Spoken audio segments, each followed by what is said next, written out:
Wage gap myth.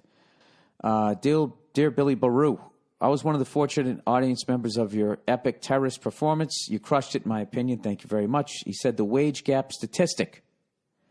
He said, I want to debunk a myth for you. The wage gap statistic. You know, there's this thing right now that they say that a woman gets paid less, 79 cents less to do the exact same job as a guy, which, you know, my opinion is fucked up. The job should pay what it should pay, right?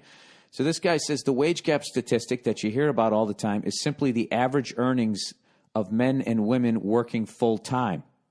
It does not take into account different job positions, hours worked, or different jobs. It has nothing to do with the same work. It has nothing to do with discrimination. In 1963, the Supreme Court passed the Equal Pay Act, which makes it illegal to pay different wages for the same job. If you still don't buy that, then consider this. If a company could legally pay women less money, do you think those greedy cunts would ever hire a man? Some decent points there. Once I pulled this wage gap thread, a whole bunch of other feminist myths started to unravel, but I just wanted to shine a light on this topic. Well, okay, let's, you know, I'll have to look all of that up. I never looked up the Equal Pay Act, but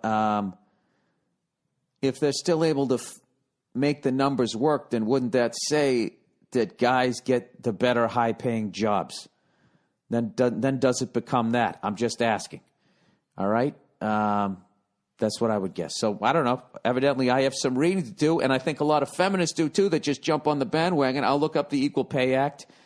I don't know. Who the fuck knows? I mean, one of the dumbest fucking ways to get somebody to listen to your goddamn opinion is to just sit there and be like, you got it better than us. Your life is fucking easy. That immediately puts the other side going like, you know what? Fuck you. Fuck you and your brassiere, you know?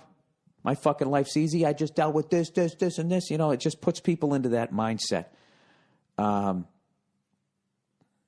I don't know. That whole fucking yelling and screaming and shit, you know, believe me, as a yeller and a screamer, I know it doesn't make people listen to you. It just makes people just go, oh my God, I want to get away from this person, or that person's a fucking lunatic. That's been my experience trying to convey ideas since I was a little orange-headed child.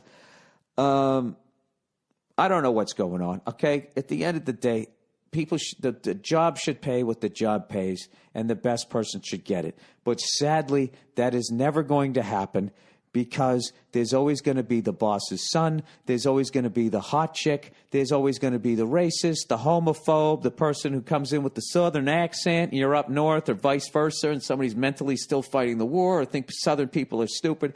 The only way to take the human element out of it is to gradually, slowly but surely, dumb down human beings, make everything automated, and you slowly replace them with free-thinking robots, which is basically what's going to happen. By free-thinking, I mean they agree with the upper 1%, and not even the upper 1%, the upper 1% of the 1% that doesn't even show up, you know?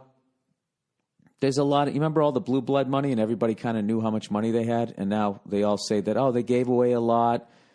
You know, the Rockefellers are, you know, their fortune isn't what it's worth. It used to be. The Vanderbilts, they're only worth like $75 million now. I mean, that's, I don't know.